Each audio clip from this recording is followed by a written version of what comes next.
Going in. How many do you have, by the way? 4. Okie dokie. 4 it is. All right. You know what? Before we start, I'm just going to send a quick text to my wife because I think she's awake upstairs. I just want to reprise her of the situation with Stella. No problem. All right, let's do this. How many you got?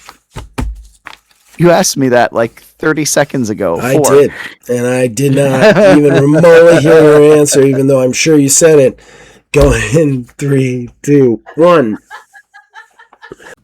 Time to get your fix.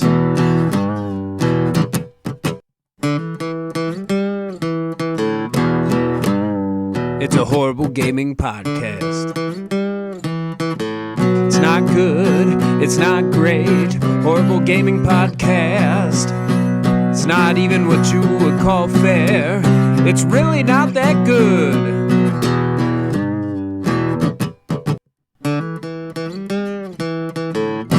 Horrible Gaming Podcast.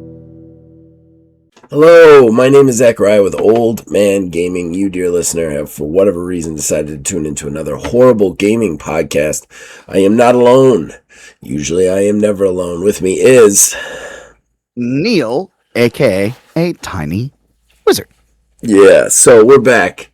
I have the flu, but I wanted to do this for you guys. I did. This is definitely a come hell or high water. We We're took recording too this much off. during the snowpocalypse. Yeah, the snowpocalypse. Yeah. It was something else today. It's still kind of something else.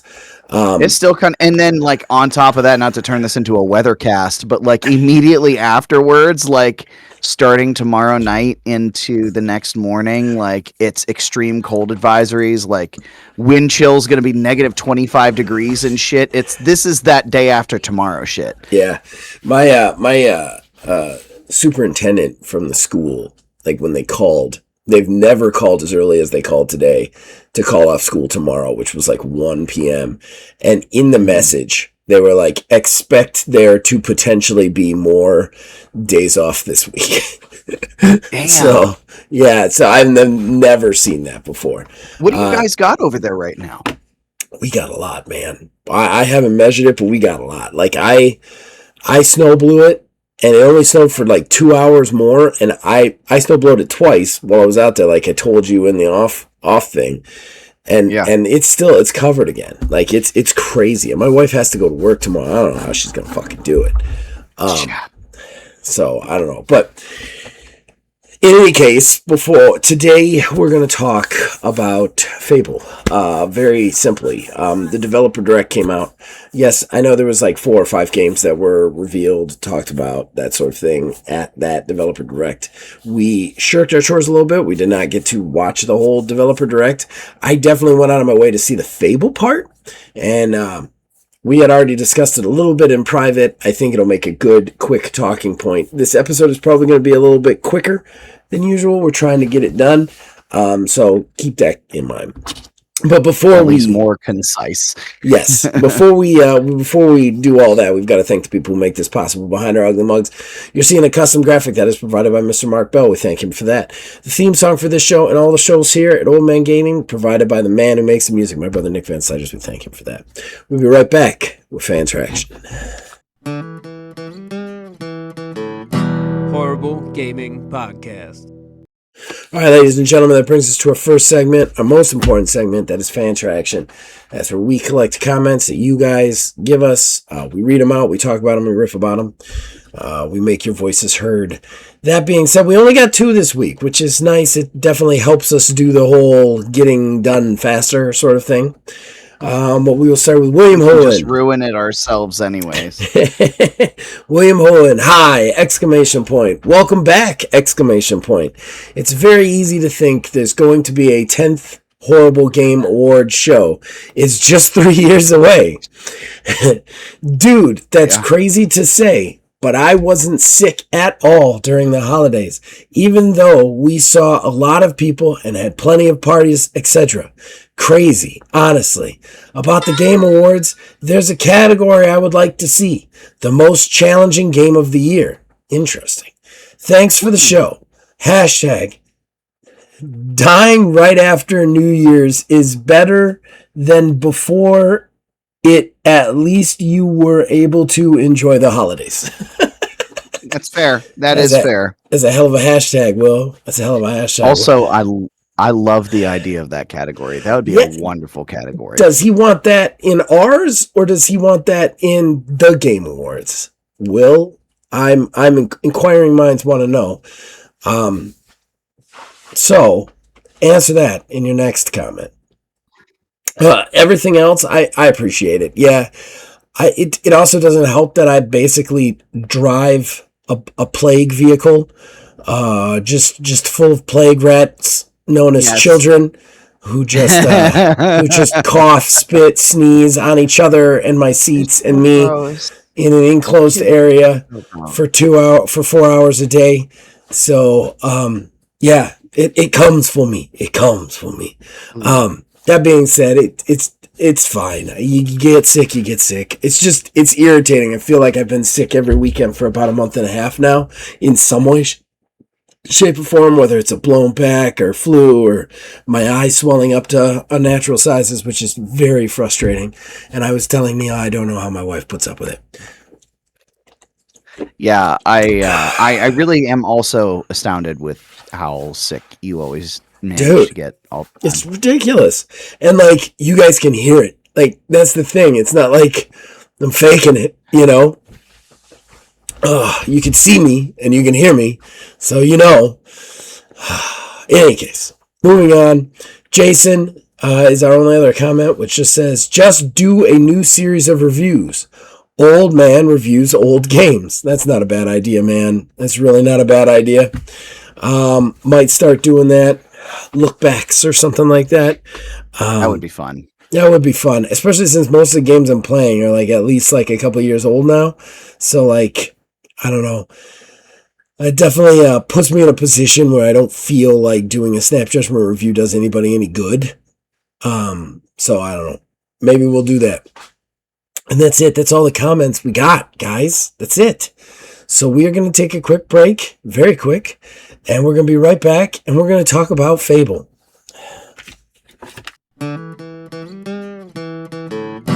Horrible Gaming Podcast.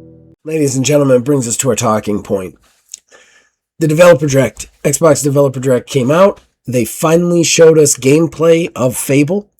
They also showed us a bunch of other things. They showed us gameplay of something called Beasts of Reincarnation. They talked a lot about the new Forza Horizon, which actually does kind of look interesting to me. And then there was a couple of other ones. I think Kiln got shown off there, which is an incredibly weird multiplayer online brawler MOBA where you build pottery and then that pottery grows arms and legs and you fight with it. It's a very strange game. But the one that everybody's talking about is Fable. And we have talked about Fable many times. We've talked about the ups and downs of its return, and it being talked about and what's happening with it. We've basically covered Fable since it got announced, like what feels forever like, and ever ago, back when it was first 7 come out years in ago. 2021, that I'm still a little bitter about that. Yeah. So now we look at 2026. It has a release window, autumn 2026, which we're going to discuss whether we think that's going to actually happen. And then, but they also actually showed gameplay of it. And I had made there was definitely some concerns from the last couple of trailers that I had seen as well. I'm not going to lie. I think this one kind of turned me around on it a little bit with a lot of speculation though. So yeah, you know, I'm going to lead us off if that's okay, Neil. Yeah, go for it. Here's my thing, guys. This game, I watched the 10-minute gameplay reveal, and this game said everything I want and have wanted in a game for probably about 30 years plus. It talks about, you know, romance, any character in the game, Your relationships with those characters depend on how you act to them, and it will change based on that. In addition to the normal Fable stuff, the combat, the progressing storyline, the changeable world, buy any stores, rent them out, become a landlord, all the old school Fable stuff with more advancements. And even more crazier, all of this is somehow voice acted. So initially, there is a little boy inside me who's like, yay, this is everything we've always waited for. But there was a game not too long ago that offered this, that boasted everything I ever wanted in a game, and it was Cyberpunk. And we all know how that turned out. It was not even remotely what I wanted in a game. So I am leery and I am cynical. I have a hard time believing what they've said about this. They boast that there are 1,000+ handmade NPCs, and that these NPCs' behaviors towards you completely change based on your actions in the game, no matter how minute, and that all of that is voice acted. That's awesome. I don't know how they do that. Yeah. So it's interesting, really interesting. Like, they're definitely advertising a fully live-inable world. But at the same time, I'm just so scared. So scared. Well, I feel like we kind of had a little bit of side talk about this Yes. via Messenger the other day. Yes. And what we were really talking about, what really kind of led this off, was that 1,000 unique characters Yes. and everything. Now, the initial speculation that we had was something to do with procedural generation, AI, everything like that. But if you go through and watch IGN's first preview of it, Okay. they were asked specifically that question. Oh. 1,000 handcrafted, individual, not procedurally generated characters. They said yes. Handcrafted, each individual one. Well, that's awesome. Yeah, that's awesome, but I mean, how did they do it? Like, doesn't seem like they had the time. Like, honestly, I know that this game has been in development for like 7 years, but even that amount of time doesn't seem... Oh, yeah. To boast what they can do. It's not just that they're handcrafted, because I could handcraft 1,000 NPCs, like no problem, but they wouldn't necessarily be able to react to everything. The idea that this game boasts that these characters fully change and also have different likes and tastes based on what you do is kind of crazy to me. In that, because I didn't watch the IGN preview. I watched, it was just a Eurogamer, and they just played the 10-minute gameplay thing from the Direct. I did not actually watch the IGN first preview because I personally thought that the IGN first preview was just going to be that again. I didn't realize that they were going to actually talk about new stuff. So my question is, in there anywhere were they asked about AI? Yeah, they were asked about that, and I don't believe they used any AI, if I'm remembering correctly. That seems no impossible. AI, no procedural generation. Yeah, I mean, and I'm not even saying I would be against the AI use in this. Like, if they got a bunch of people in there and they made them sign off the rights that they could be used in AI just for this game, from this game, okay, that's fine. But I don't know how you do that without AI, Right. It's yeah, crazy. it's definitely going to be very interesting to see how that's all going to shake out. I do like what they're doing. So, like, the villagers enjoying or disliking what you do is their new version of their morality system, which I actually really enjoy, because it was, it was a little cliche, I think, just like having good choice and evil choice, and that being it. Now, one thing that they did say is not going to be in there, because a lot of people actually have been asking this question: you will not have a dog companion. And that apparently, from the interview that they were doing, I guess there's a lot of the staff who are pissed about that because they felt like that was like a staple of the game, which I would actually kind of agree. Having the dog for combat and finding treasure and everything like that, and just having like the companion in the game like that.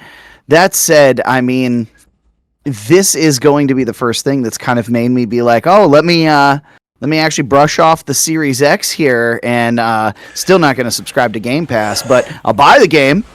I'll definitely buy the game once I see a review of it, just to make sure. Because like you had said, Cyberpunk did the same exact thing. All these things, all this stuff. You can do anything, be anyone, anywhere, anytime at all, and everybody has their own pass. It's like a 1-to-1.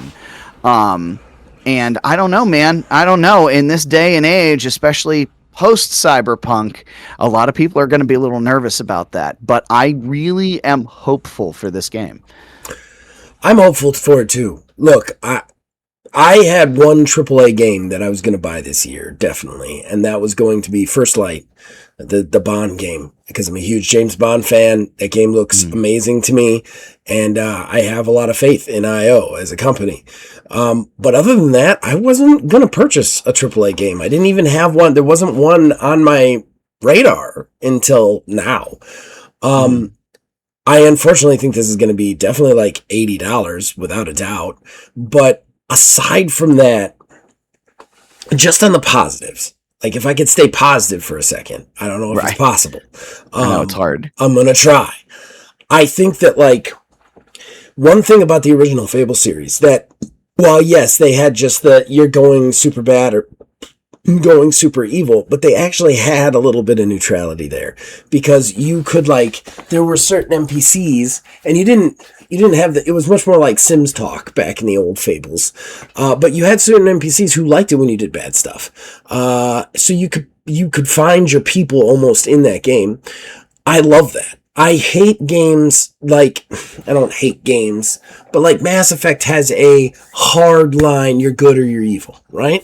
Yeah. And Fable never really had that. Yes, going all good or going all evil gave you little bonuses, but you could play the entire game neutral and be fine. And that's kind of how I did. I always played like right around that line.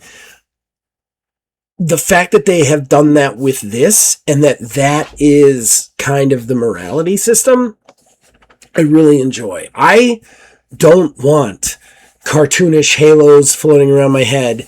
I don't want to suddenly have flies around me because I've done evil things. I just want people to know that I'm a bad person, or people to know that I'm a good person, and that be the reward or the downside. I also love that they very clearly showed in this trailer that like certain characters like certain things. Some characters might love it that you picked a pocket, while other characters would hate it and think you're a terrible thief. Like, I think that, like, that kind of thing is something really cool and something more games need to do. Like, don't just reward good or evil, like, reward choice. Reward the fact that, like, you can go through a game anyway. And what they've showed us, you can.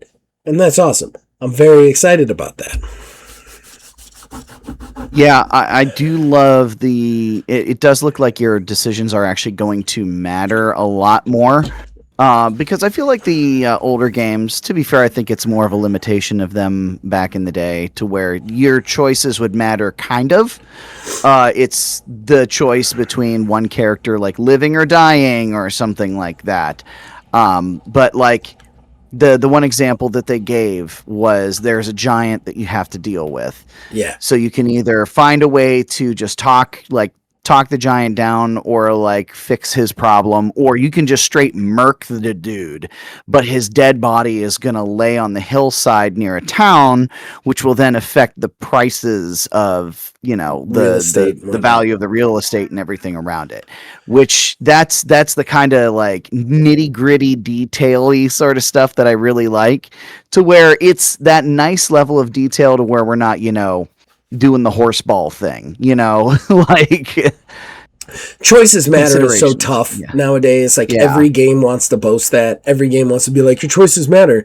I mean, in the end, your choices matter, because like how you play the game is choice. Like I think that like Also, whenever you start putting out that choices matters, that's where you can like ruin people's idea of what the game is. You know, a lot of Cyberpunk's problems, I think, too, was the fact that they let the hype train go without trying to rein it in a little bit and try and explain, no, you can't romance everyone. No, you can't just live in this city. Like, that's not what this game is. They never reeled that in. They just let people go fucking crazy because they wanted that pre-order stuff. So, like, choices matters tricky. With this, they've definitely decided to put out there at least one choice that definitely matters. But also, is that the only choice that matters? Are there other choices? Right. Are we still going to get to a multicolored ending? Like, it's kind of strange. Yeah. Like, it's very hard to have that nuance when you come to a finale of any sort of game, because somehow you have to end it. So, like, you either have to shoehorn people into every decision kind of comes to this, which is a cop-out, or you have to not really get them that choice in the first place, which is a cop-out. So, like, it's tricky. I feel like the choices matter have to be along the way. I think that's something that they seem to be doing, at least from what we've seen. I love the fact that I can romance, befriend with anybody, and become enemies with anybody right there, to me, is something important. Even if the game has one ending and there's only one way to get that ending, like, the fact that that journey will be different every time is enough for me to get a little bit excited for it. I think there's only one thing that I've not seen anything about that I really, really, really hope is there.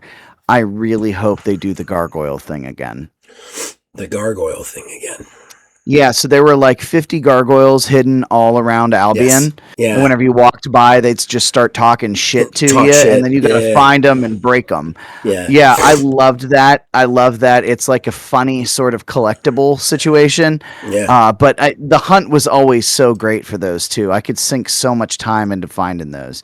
But I really hope that finds its way back in. The one concern that I think that was raised in the IGN video that I had never considered at all. I want to hear this, because I have my own concerns. Well, Playground does racing games. This game's going to have combat. Yeah. So hopefully it's good. Hopefully it feels right and is fluid. I'm sure they've, put some time and effort into that, and I'm sure they've come to the same realization. But it is a little bit of a concern for me. So, before I get to concerns and I respond to that, I do want to say one other positive, one other kind of hopeful thing that I saw there. Do you remember when the first Fable came out? Yeah, I remember.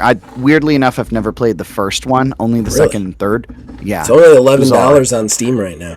I know. I think I have a physical copy of it somewhere for 360. So the first one came out and it had promised a lot and just didn't deliver on those promises in a lot of ways. Like, it was still a really good game, but it just didn't deliver. Like, it had these promises like, you will live as a kid from child to adult, and your choices will completely and totally affect the world around you. If you're bad, bandits will embrace you and you'll be able to hang out with bandits, whereas you'll be shunned in the city and stuff like that. And it didn't come out, right? It didn't come out at all.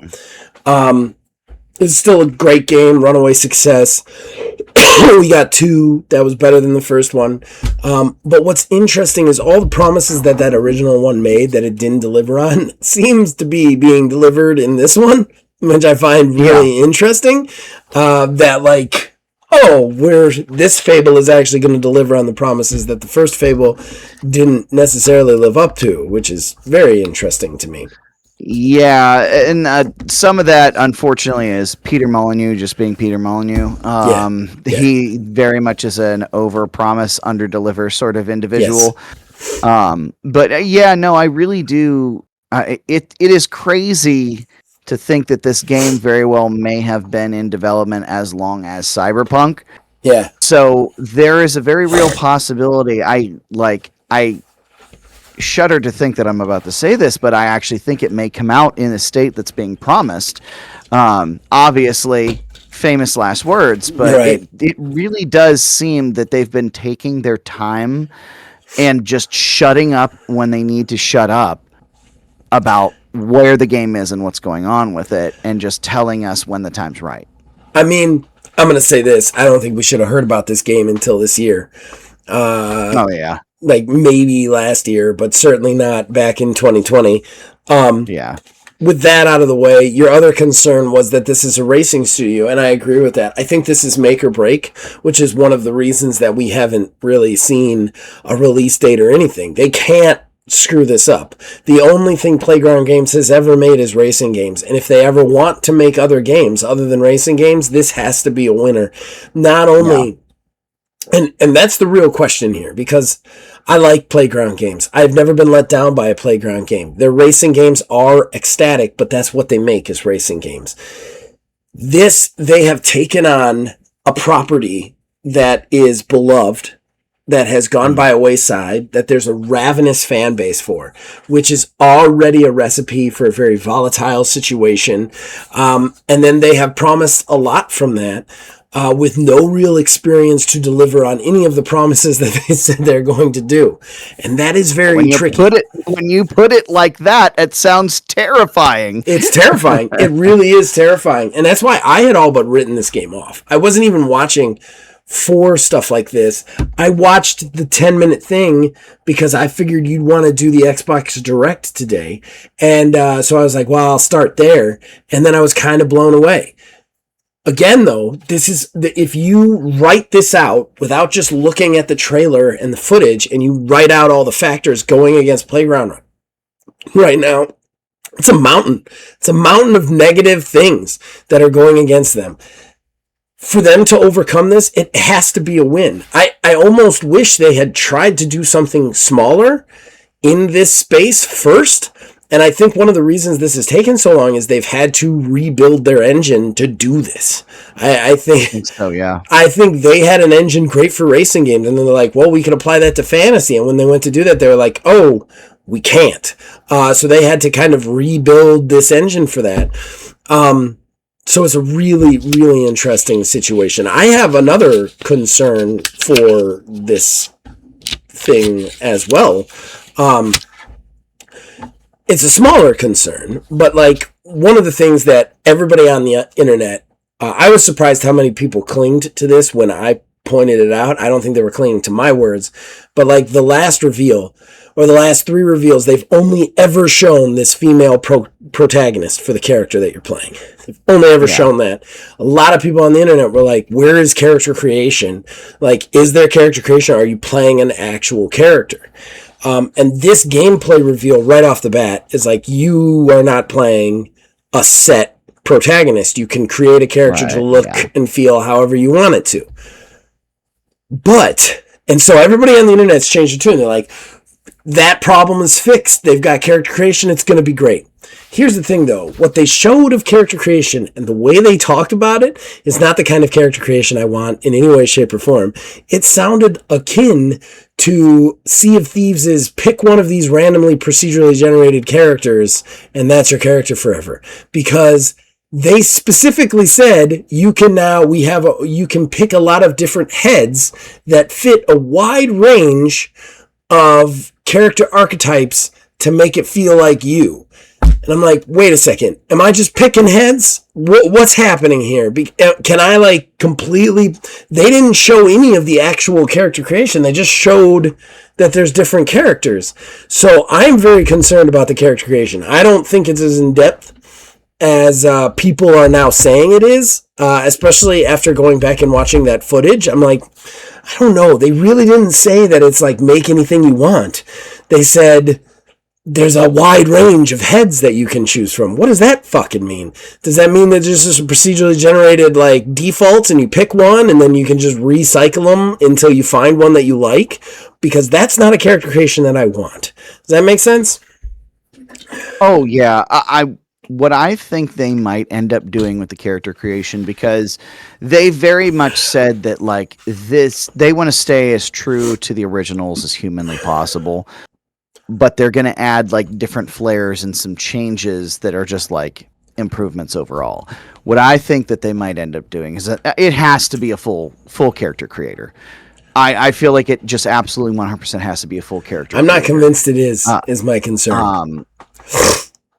and then I think you'll get like a lineage, like a starting point, kind of like you did in Cyberpunk, to where you have like one of three main starting points. Like you could be like a kid on the street, or like somebody who like from a school or something like that, or maybe someone from like a royal family. One of three Okay. starting points for your character to go through, and it's got its own little unique thing, and then it gets you into the main meat and potatoes of the actual all that, because that could fit right into the narrative that they're going with. Everybody's got their own way that they feel about you, so it could be those stories of somebody who is in a royal family and we have to think of you a certain specific way, or like you were just this little street urchin kid and you're like making your way up through to the big leagues. Like those other narrative stories, I feel like what they would hopefully go for. Yeah. I mean, look, man, I love you to death. I hope you're right, but that's all speculation. From what Right. we saw, we didn't see any of character creation. We really didn't. The only thing they showed us was that you're not one character and you have some control over who you are. The other thing is too, the one thing I don't like about lineages, and I hope they do something like that, but I want that to have more influence on the actual storyline. One of my biggest problems with Cyberpunk was they boasted this like where you start changes the entirety of the game, you know, from your 3 or 4 different origins that were there, but it didn't. Yeah. You played through your tutorial, which was different. Your tutorial sections were different, and then you all ended up at the exact same point, Same at the spot. exact same friend, in the exact same storyline. I'm like, this is bullshit. So like, if they do lineages in some way, shape, or form, they need to have it like affect more than just that opening, you know, hour, 2 hours. The other thing, and from what they've explained of the storyline, which is you start as a kid, and then the entire village is turned into stone. That sounds to me like the point where all the stories, no matter what you pick, become the same story. I don't want that. That's fair. So That's like fair. I would much rather than just give us a full character creator, you know what I mean? Or if you're going to do lineages, make it something like Baldur's Gate where it gives you like these are the extra little special things you get to start with, you know? Oh yeah, I can see that. Or Class even system. like or even a subclass system where it's how you gain extra experience points or fame or something like that. I would appreciate that. But if they're going to do like a straight up, like this changes the storyline, it better change the fucking storyline.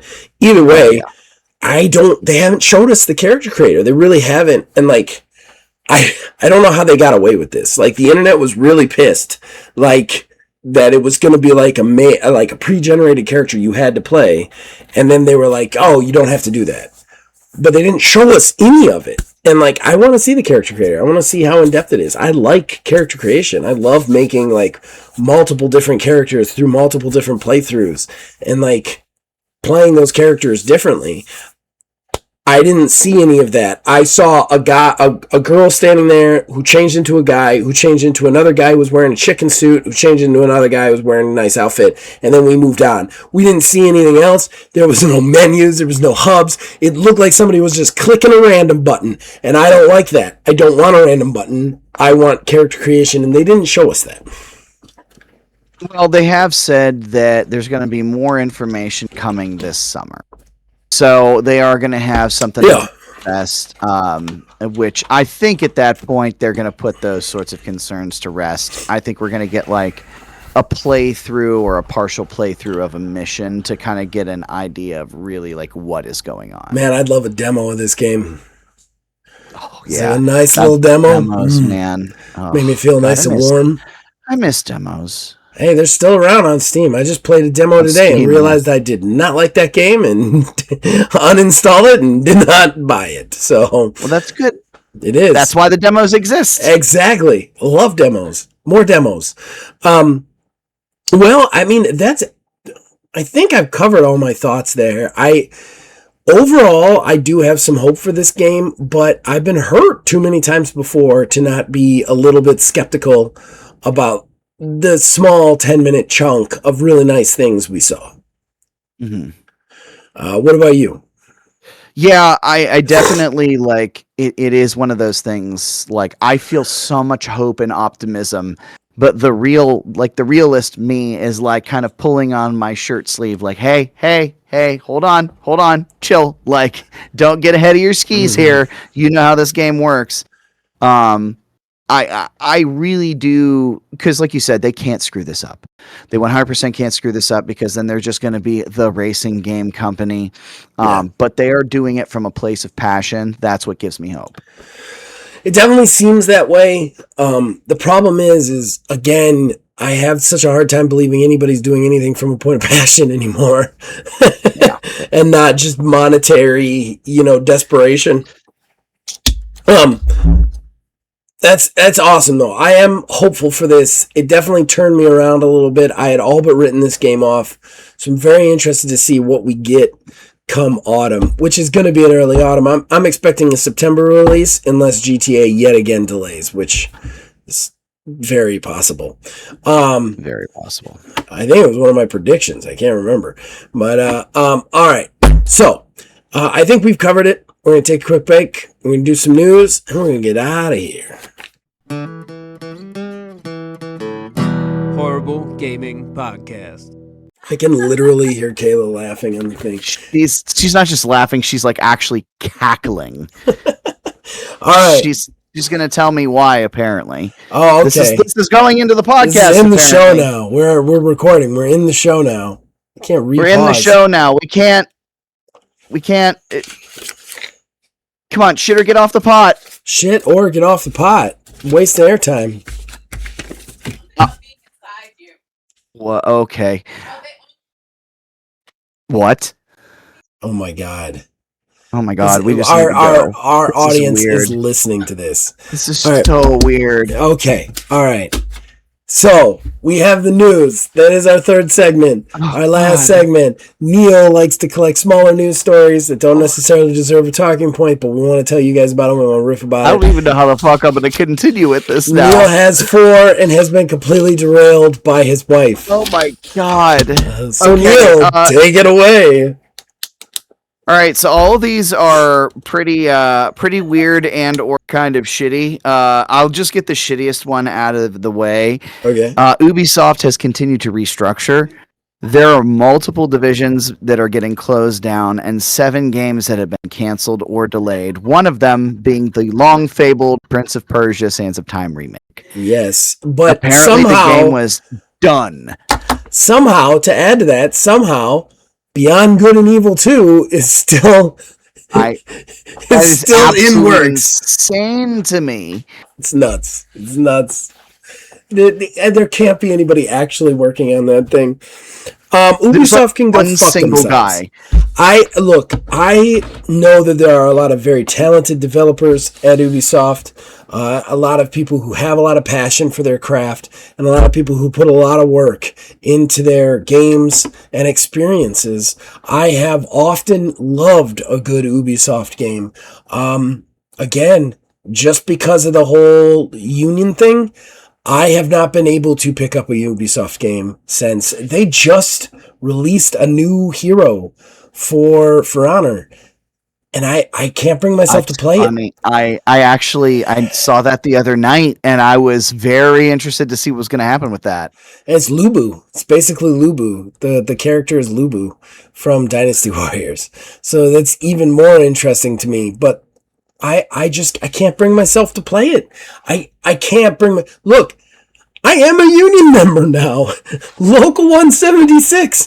It is hard for me. I've never been a huge union guy, but the idea that this industry has been so hard on its workers, and when they try to do anything for themselves, they just fire them all. Like, I can't get on board with that. I can't get on board with it. I just can't.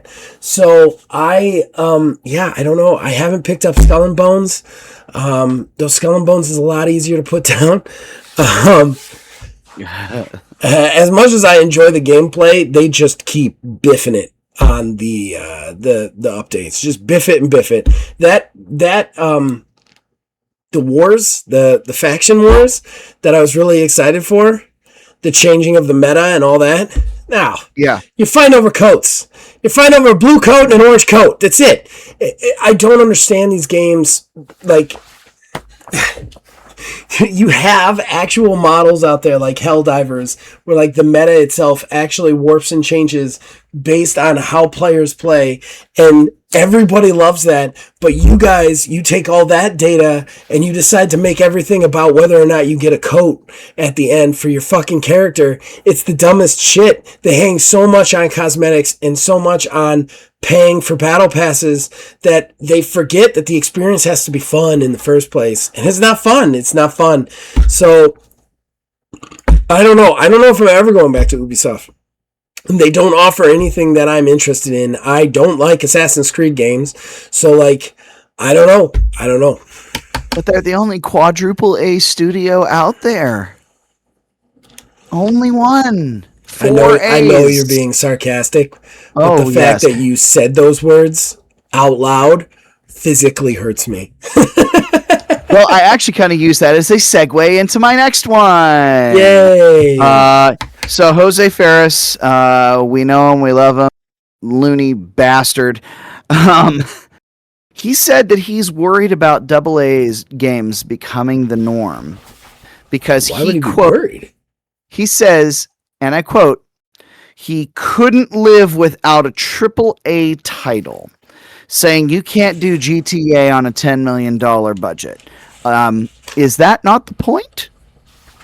Is that not? I think he's really missing the point. Like, yeah, you don't have to have blockbuster games for them to be blockbusters. No, like we've seen this happen time and time and time again. I mean, fuck. Look at games like Cult of the Lamb. That game is $10, $20 at its most expensive. You know how much money they've made off that fucking thing? And it cost them maybe a couple $100,000 to make? Like, we are past the point where people are like smiling at the shiny graphics. Like, they just want a good experience. Like, I'm not saying that's for everybody across the board, but it's not like it was back in the War of the Consoles where it was just like prettier. You know, we've reached a singularity. Spending enough money to keep a third world country going for a year is not a good business plan. I don't care who you are or what you're doing. It's not a good business plan, especially not to create one product. One product. Like, the amount of money that has been spent on GTA 6 to create one single product is insane. If you look at that compared to any other industry out there, it's nuts. It's nuts. And it doesn't need to exist. I'm sorry, it doesn't. And you can make GTA 6 on a $10 million budget. You do it with less graphics and less hullabaloo, and people will enjoy it just as much. So here's my speculation. This may be one of my predictions for next year. But I feel like GTA, if it does not sell, will be the ET of the second Crash. I'm going to call it right now. Because it's going to sell. Don't get me wrong. It's going to sell. It's going to be super popular. I can already hear IGN 10 out of 10s across the board. Everyone's going to love it. They're going to get it. But with the amount of money that they've dumped into that game, one of two things has to happen. Either they have to sell that game for like $100 a pop to make the money up, or expect literally every single gamer on the face of the planet, whether or not they plan on playing that game or not, to buy it. Because it's just so overhyped and such a just massive monster. It could be a sign of things to come for sure.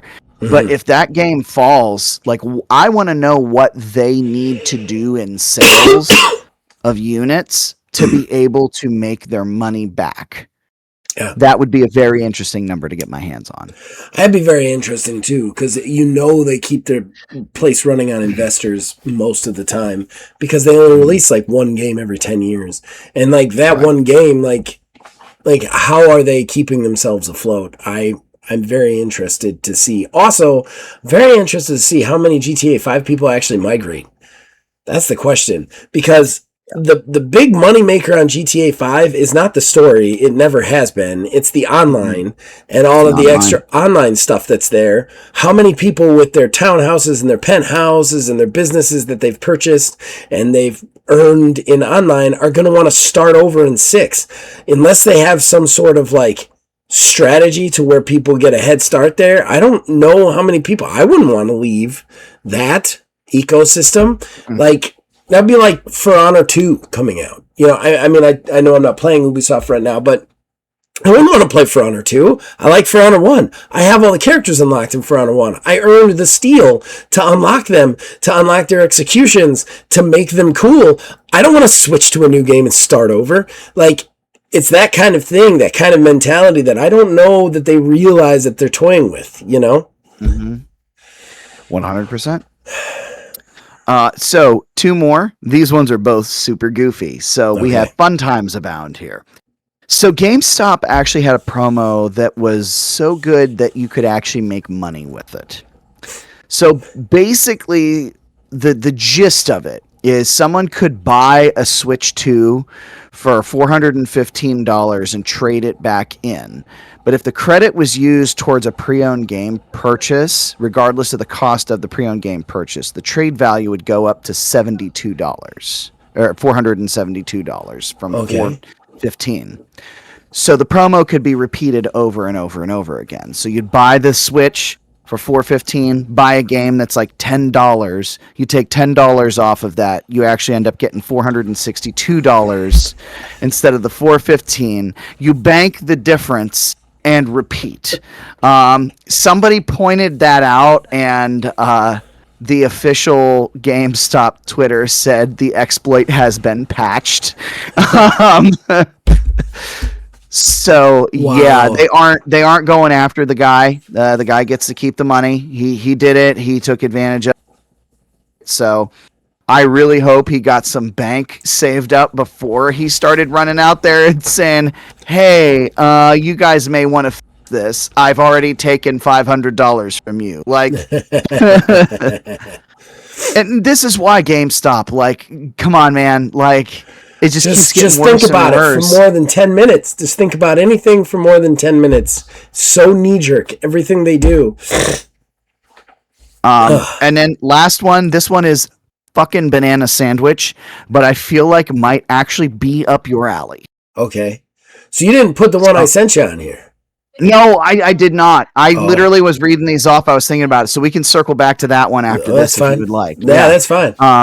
Yeah, so Sonic is actually getting a noir-style podcast called The Chaotix Case Files.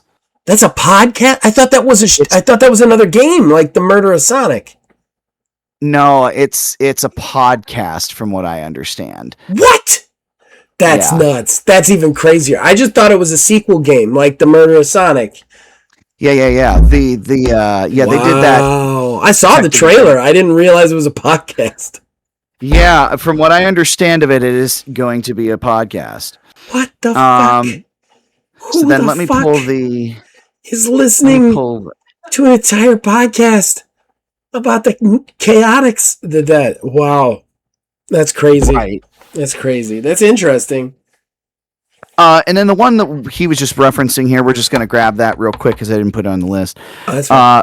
There's actually a group of people who are working to bring Anthem back. Basically, they're trying to get a custom server situation going on there so that you can at least play the game. Honestly, I feel like we need more of this. We need more of this. That the game, while the game wasn't what people eventually like wanted it to be, it kind of had that Anthem Next with Anthem Next. Yeah, they killed it. They killed it too early. I feel like they needed one more, just like No Man's Sky. It was like following the same sort of trajectory. Yep. They just needed just a little bit more time. Yep. Here's the thing. Whether you think Anthem was a failure, whether it was stupid, whatever, a game shouldn't die. They shouldn't die. Just period. Games should not be something that dies. You should not be in a world where you can't play the games you played as a kid, as an adult, with your child. Like, I cannot share Anthem with Stella ever because Anthem no longer exists. And Anthem was huge to me. I loved Anthem. You remember how much I loved Anthem. I was like the only guy who loved Anthem. I played all the betas. I enjoyed that game. Did it have faults? Yes, it did. Did they fuck a lot of shit up? Yeah, they did. I am not fighting for that being like a good game in the pantheon. I'm just saying I liked playing it. Why can't I play it anymore? Just because they decided that the server isn't enough to run? Okay, fine. Let somebody else run it because there's fans out there that will run it. And that's something that even more pisses me off is these studios, these companies, they take these games offline, and then when fans try and bring up servers, they go after them. Like, why? What is the point of that? Let the game exist. There is a lawsuit right now in California because they took the crew, Ubisoft took the crew, number 2 or whatever, offline. And the person who bought it was like, I didn't pay for a game I can't play. You guys owe me that. And I think that's amazing. Like, more of that needs to happen. Games should not die. We live in a very weird space right now where game developers don't give a shit about us or the longevity of their game. They're just trying to get as much money out of us at the time as they can until that thing dies, and then they move on to the next one. It is very, like, disposable. It ruins the art of things. It destroys it. Look, you want to do a games as a service model, that's fine, but you got to commit to having it out there, period. And like, you have to commit to people wanting to play it, period. I watched a YouTube video on a guy who went in to play one of the first ever MMOs ever played. I think it was like Dark Age or something like that. And this MMO was originally like player-driven politics, religion, everything. No one plays it. No one plays it anymore. But guess what? He could play it. He could register, pay his $9.99, and get into the game.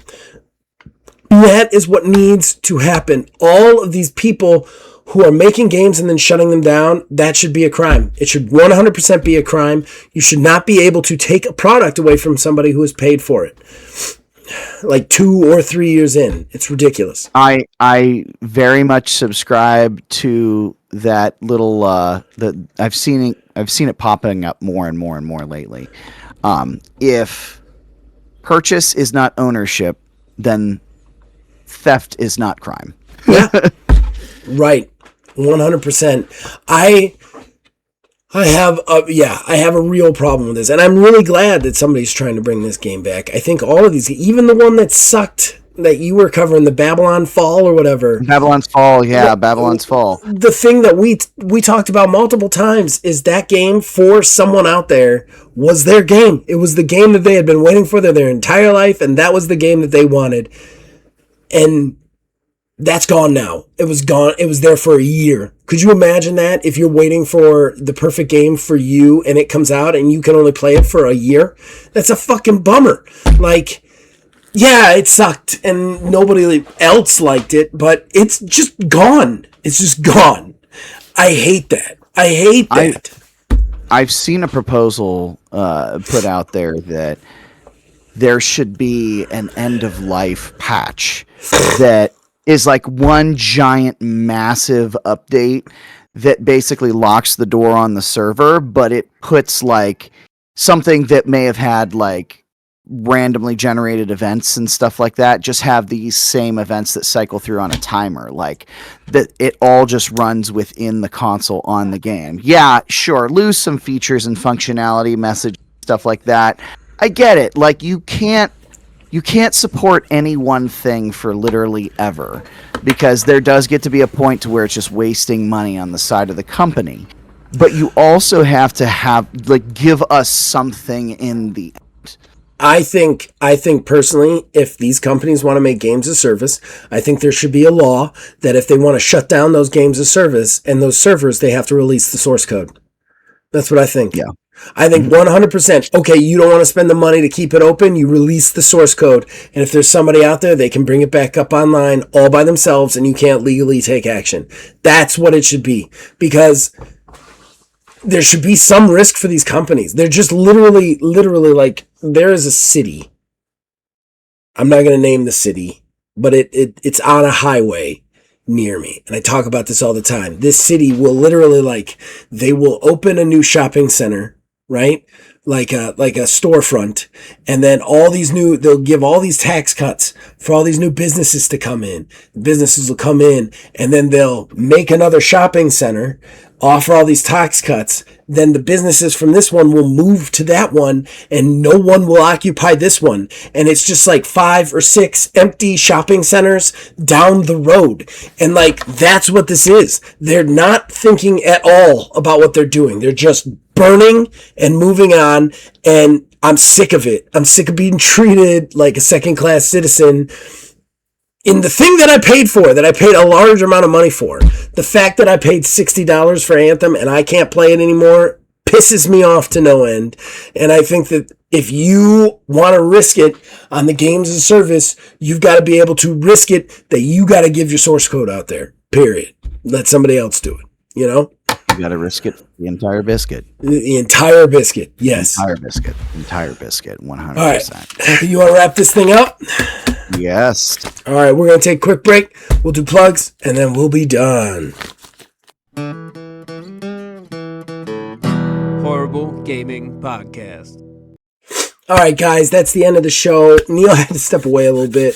He had something he had to deal with. He's fine. He just had to step away.